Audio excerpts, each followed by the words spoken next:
요즘 우리는 이게 휴대폰을 가지고 문자를 주고받는 일이 평범한 일상이 되었습니다. 카톡도 우리가 매일매일 하게 됩니다. 자, 이 문자 문화에도요, 에티켓이 있잖아요. 에티켓이 있는 사람은 답신을 꼭 해주려고 합니다. 에티켓이 부족한 사람은 답신을 잘 보내지를 않습니다. 좀 속된 말로 우리가 이제 문자를 씹는다 이렇게 얘기하잖아요. 자, 어떤 때는 회의 시간과 장소가 변경된 것을 중요한 공지로 보내요. 자, 그러면서 이제 답신을 요청합니다. 그런데 답신이 없어. 못 보고 안 보낼 수도 있지만 뻔히 보는데도 안 보내는 사람이 있어요. 보내고 싶어도 보내지 못하는 사람도 있죠. 손이 너무 떨려가지고. 자, 그런데 이런 것을 안 보내면은 우리가 굉장히 답답하잖아요. 이 사람이 정말 이 문자를 받는지 안 받는지, 혹시라도 잘못된 장소와 시간에 가게 되지 않을지, 그렇잖아요. 자, 문자를 보낸 다음에 답신을 기다리는 것처럼 우리는 하나님께 기도를 올리고 응답을 기다립니다. 자, 그런데 기도에는요, 여러분, 끈기가 필요해요. 기도라는 것이 500원짜리 동전 넣으면은, 그러면은 금방 커피가 떨어지는 그런 커피 자판기가 아니잖아요. 하나님은 우리가 기도의 포문을 여는 순간 벌써 우리를 주목하십니다. 그리고 어떤 방식으로든지 응답하십니다. 아울러 응답하시는 하나님의 때와 시간이 있어요. 그것이 우리가 생각하고 기대하는 것과는 다를 수 있어요. 우리는 빨리 오늘 이러는데 하나님은 오늘이 아니라 더 좋은 날 생각하고 있어요. 자, 그래서 여러분 우리가 기도하면서 하나님과 우리 사이에는 묘한 줄다리기가 이제 시작이 됩니다. 믿음의 문제를 놓고 줄다리기를 하는 것입니다. 너 나 믿지? 믿으니까 빨리 주세요. 믿는 거지? 그런데 왜 안 주시는 거예요? 못 믿는구나. 아니, 안 믿는 게 아니고요. 뭐 이런 줄다리기가 이제 계속 되는 거예요. 그렇기 때문에 여러분, 이 기도는요, 다른 무엇보다도 우리 믿음의 훈련입니다. 기도하고 그 응답을 기다리면서 우리는 믿음의 테스트를 받아요. 과연 주실까? 과연 이 문제가 해결될까? 막 오만 가지 생각이 들면서 믿음의 밑바닥이 드러나게 됩니다. 그러다가 때로는 기다리지 못하고 안 주신다고 결론을 내버리고 포기를 해요. 두려움과 염려에 사로잡혀. 그러다가 응답을 받으면요, 뭔가 응답 받은 것 때문에 기쁘면서도 다른 한편으로는 속이 쓰려요. 꼭 뭔가 진 것 같고 테스트에서 떨어진 것 같다는 그런 생각을 가져요. 내가 조금만 더 믿음을 가지고 기다렸으면 되는데 왜 내가 이렇게 불신의 마음을 가지고 기다리지 못했을까? 그런 생각을 한다 이거죠. 자, 하나님 아버지는 기도의 응답을 놓고 우리를 연단하면서 우리의 믿음이 자라게 하십니다. 그때마다 주시는 메시지가 있어요. 그게 뭐냐? 좋은 것을 얻으려면은 끈기를 가져라. 끈기. 여러분, 이 기도에는 끈기가 필요합니다. 자, 오늘 좀 전에 우리가 읽은 성경이 바로 그것을 가르치고 있어요. 자, 이것은 우리 상수리 나무가 올창한 갈멜산이에요. 갈멜산이 이렇게 생겼습니다. 자, 그런데 이 숲을 따라서요, 경사진 곳을 가면은, 경사진 도로 한참 올라가면은 거기 맨 꼭대기에 까르멜이라고 하는 그리스 정교의 수도원이 나옵니다. 근데 이제 이 안으로 들어가면은 뒤에 뜰이 나오는데 북쪽으로 이스라엘 평원이 쫙 펼쳐져요. 너무 멋있어요. 이 이스라엘 평원이야말로 옛날 고대 이스라엘뿐만 아니라 지금 이스라엘의 중요한 곡창지대입니다. 자, 그런데 이 뜰에는요, 아주 인상적인 동상이 딱 있습니다. 여러분이 이 사진을 봐서 알겠지만 엘리야가 말이죠, 칼을 높이 들었어요. 그리고 그 밑에 안 보일 것 같아서 글자로 집어넣었어요. 뭐가 있는지 알겠죠? 바알 선지자가 있어. 그걸 발로 콱 밟고 있는 그런 동상이 있습니다. 바로 여기서 엘리야는 대전쟁을 치렀어요. 당시에 아합과 그의 아내 이세벨이 바알 숭배하다 보니까 바알 숭배가 최고조에 이르렀어요. 이세벨의 등을 업고 바알 선지자들 수백 명이 활개를 치면서 활동하고 있었고, 반면에 여호와의 선지자들은 모두 숨어 지내야 했습니다. 영적으로 깊이 타락한 거죠. 이 깊은 영적 타락 속에서 엘리야는 아합을 찾아가서 하나님을 두고 맹세합니다. 내 말이 없으면 수년 동안 비가 내리지 않을 것이다. 그리고 선포하고 숨어버렸어요. 자, 그러니까 그는 이스라엘에 기근이 오도록 기도한 것입니다. 이 나라는 기근이 오고 그래야 정신 차리지, 지금 이대로는 안 된다. 그래서 기근이 오도록 기도했어요. 자, 그랬더니 그의 기도대로 이스라엘에 3년 반 동안에 비가 내리지 않았어요. 농사 짓는 나라에서 1년이 비가 안 와도 어떻게 됩니까? 기근이 돼가지고 피폐하게 되잖아요. 자, 그런데 3년 반을 비가 오지 않았으니까 이스라엘이 말로 다 할 수 없는 정말 아주 비참하고 처참한 상황이 됐죠. 자, 그런데 3년 반 후에 엘리야가 드디어 아합에게 나타났어요. 그래서 갈멜산에서 이 바알 선지자 450명과 대결을 합니다. 누가 진짜 하나님인지, 바알이 진짜 하나님인지 아니면 여호와가 하나님인지 백성들 앞에서 한번 증명해보자 이거죠. 자, 그런데 바알 선지자들이 올린 제단에는 아무 변화가 일어나지 않아. 자, 그런데 엘리야가 세운 제단에는요, 하늘로부터 불이 내려왔어요. 그래가지고 제물을 태웠어요. 그걸 통해서 모든 백성들이 하나님 여호와가 진짜 신이구나, 하나님이구나 하는 것을 알게 됐어요. 자, 그러한 백성들 속에 그런 믿음이 생겼을 때 엘리야는 여기 450명의 바알 선지자들을 다 죽여버렸습니다. 이스라엘에서 악을 제하는 거죠. 자, 그런데 전쟁에서는 이겼지만 백성들이 기다리는 것은 궁극적으로 비잖아요. 비가 와야 합니다. 그랬을 때 엘리야는 갈멜산 꼭대기에 올라가서 땅에 엎드려요. 그리고 얼굴을 무릎 사이에 넣습니다. 여러분 어떻게 기도하는지 알겠죠? 엎드려가지고 얼굴을 무릎 사이에 콱 집어넣고 뭐합니까? 거기서 기도하는 거죠. 기도. 다시 비가 오게 해달라고 하나님께 간절히 간청하는 거죠. 그리고 얼마 뒤에 사환에게 말합니다. 야, 바다 쪽을 바라봐라. 뭐 보이는 게 있느냐 묻습니다. 사환이 가가지고 바다를 보면서 아무것도 보이지 않습니다. 그냥 하늘에 구름 한 점 없는 거예요. 자, 그러니까 그가 다시 아까와 똑같이 무릎 사이에 얼굴을 집어넣고 간절히 기도합니다. 그리고 또 조금 있다가 사환에게 이제 다시 한번 가서 봐라 얘기합니다. 그래서 사환이 갔다 와가지고 아무 변화도 없습니다 이렇게 얘기하는 거예요. 이걸 몇 번 반복했냐면 7번을 반복을 했습니다. 똑같은 자리에서 똑같은 기도를 7번을 계속한 거예요. 아마도 사환이 속으로 선생님 뭐 아무 변화도 없는데 뭘 자꾸 가라고 하시나, 뭘 자꾸 보라고 하시나 이렇게 이제 생각하지 않겠어요. 처음에 한두 번은 신이 나서 갔는데 뭐 계속 아무 변화가 없으니까 나중에는 좀 짜증이 났겠죠.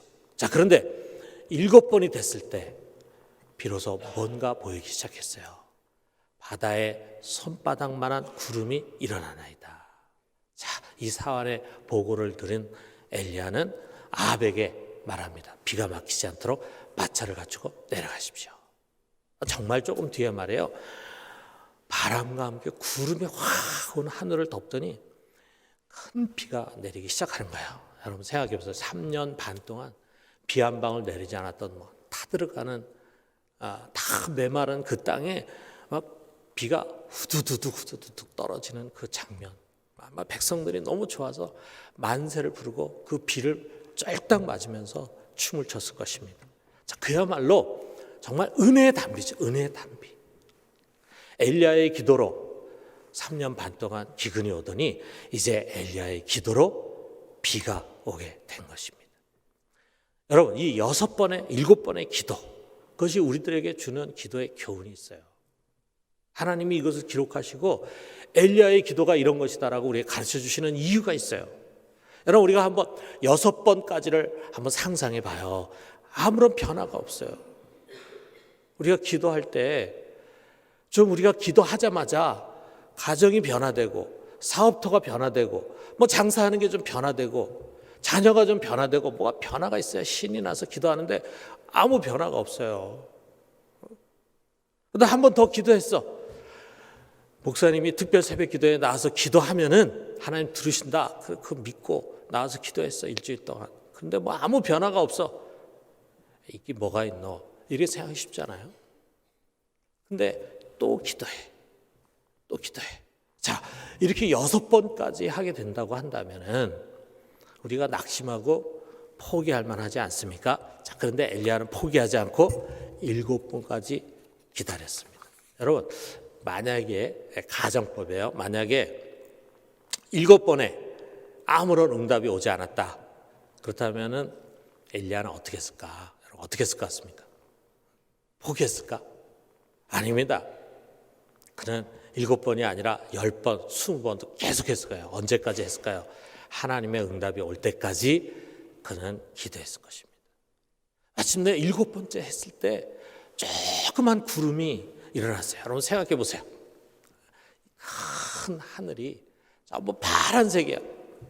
타는 듯한 그런 태양이 있고, 그런데 거기에 저쪽에 조그만 손바닥만한 구름이 일어납니다. 여러분 그런 구름이 일어났을 때 비가 올 거다 이렇게 생각할 사람 아무도 없잖아요. 그런데 그게 하나님의 응답이었다 이거죠. 하나님의 응답, 이것을 엘리야가 확신했어요. 과연 금방 하늘이 새까맣게 뒤덮여지더니 소낙비가 쏟아졌습니다. 여러분, 이것이 바로 엘리야의 기도입니다. 한마디로 믿음과 끈질김의 기도예요. 여러분, 우리의 기도에는 끈기가 필요합니다. 한두 번 기도하고 돌아서는 것이 아니에요. 또다시 기도하고, 또다시 기도실로 나아가고, 또다시 기도 모임에 가고, 그런 끈기예요. 그런 끈기가 결국 마침내는 기적을 보게 합니다. 무엇이 그런 끈기를 가능하게 해줄까? 곰같이 느긋한 성격, 그것이 아닙니다. 하나님에 대한 믿음이에요. 엘리야는 하나님 믿었습니다. 믿었기 때문에 그는 계속 두드릴 수 있었어요.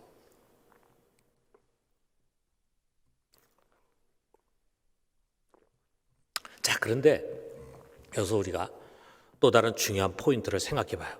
우리 성경 읽으면서 이 믿음의 영웅인 엘리야에게 박수를 보내죠. 정말 대단한 사람이다. 그는 선지자 중에 선지자다. 그러나 이런 큰일을 우리 같은 사람이 어떻게 하겠는가, 이런 생각을 갖잖아요. 자, 그런데 이런 우리의 태도에 우리 사도 야고보는 문제를 제기해. 과연 이것이 엘리야만 할 수 있는 일인가? 엘리야만 체험할 수 있는 일인가? 야고보서 5장 17절에서 18절의 말씀. 엘리야는 우리와 성정이 같은 사람이로되 그가 비가 오지 않기를 간절히 기도한즉 3년 6개월 동안 땅에 비가 오지 아니하였고 다시 기도하니 하늘이 비를 주고 땅이 열매를 맺었느니라. 여기에 엘리야는 우리와 성정이 같은 사람이다 라고 하는 말은요, 똑같은 사람, 우리하고 똑같은 사람이에요. 뭐 우리하고 다를 것이 없어요. 똑같이 하루 세끼 밥 먹고 잠자고 똑같은 몸을 갖고 있는 사람이에요. 이 말의 뉘앙스가 뭡니까? 엘리야만 할 수 있는 그런 일이 아니라 이거죠. 우리도 얼마든지 이런 기도를 올릴 수 있고 이런 응답을 체험할 수 있다라고 하는 것을 말해줍니다. 문제는 믿음의 기도예요. 엘리야가 가졌던 그 믿음, 어떤 믿음입니까? 하나님에 대한 믿음, 그의 약속에 대한 믿음. 다시 말해서 우리가 예수의 이름으로 구할 때 하나님 들으시고 일하시고 응답해 주신다는 믿음, 구하면 반드시 주신다는 믿음이에요. 요한복음 16장 24절에 지금까지 너희가 내 이름으로 아무것도 구하지 아니하였으나 구하라, 그리하면 받으리니 너희 기쁨이 충만하리라. 예수님이 약속했잖아요. 구하라, 그러면 받을 것이다. 그러면 너희 기쁨이 충만할 것이다 말씀하십니다. 더 나아가서요, 여러분 이런 믿음이에요. 마가복음 11장 24절 우리 같이 한번 읽어봅시다. 무엇이든지 기도하고 구하는 것은 받은 줄로 믿으라. 그리하면 너희에게 그대로 되리라. 여러분, 우리가 이미 구할 때 이런 생각하는 거예요. 구할 때 하나님이 이미 내 기도를 지금 들으시고 접수하셨어. 그리고 반드시 응답하신다. 미래에 일어날 일이지만 이미 내 손에 그것을 쥐고 있다. 어떤 모양과 어떤 형태로 하나님이 응답하실지 모르지만 하나님이 내 기도를 그냥 흘러버리지 않으시고 내 기도에 무관심하지 않으시고 반드시 하나님은 반응을 해 주실 것이다. 반응, 그 하나님의 은혜로운 반응, 그것이 이미 내 손에 쥐어져 있다 이거죠. 쥐어져 있다. 이것은 정말 하나님 아버지에 대한, 아빠 하나님에 대한 절대적인 신뢰예요. 절대적인 신뢰. 우리 자녀들이 아빠한테 구합니다.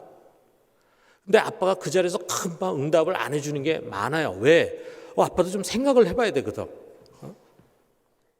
이거 뭐 아주 단순한 거를 구하면은 또 이에게 유익하다고 확신하는 것을 구하면 아빠 금방 해주죠.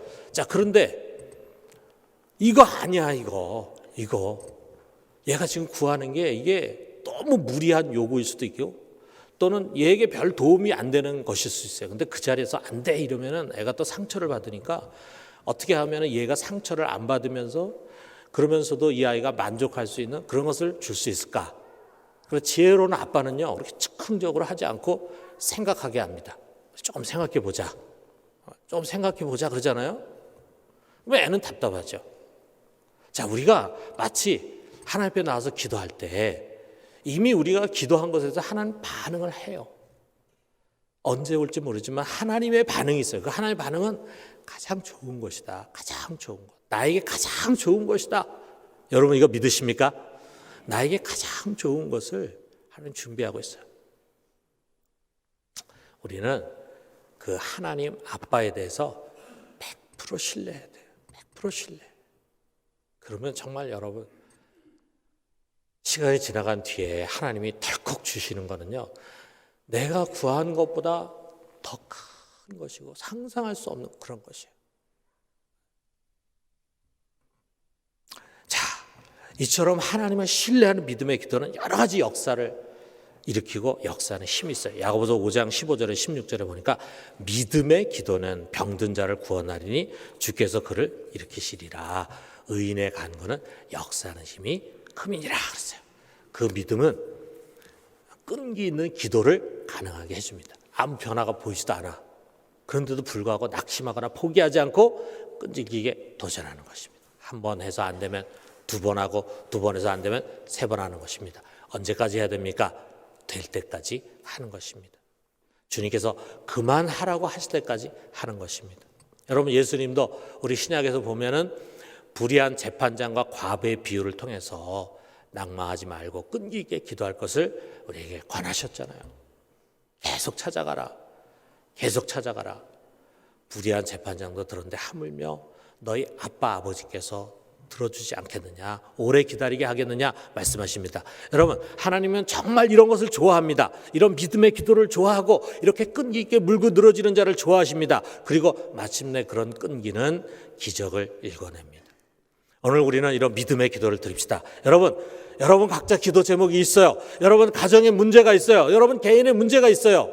또 여러분이 하나님 위해서 하고자 하는 큰 일을 계획하고 있어요. 그런 것을 가지고 나아갈 때 끈기를 가지고 기도해요. 마침내 손바닥만한 구름이 올라오는 것을 볼 때까지 기도하십시오. 포기하지 말고 기도하십시오. 그래서 마침내 하늘의 문이 열리고 은혜의 단비가 내릴 때까지 기도할 수 있게 되기를 주님의 이름으로 축원합니다.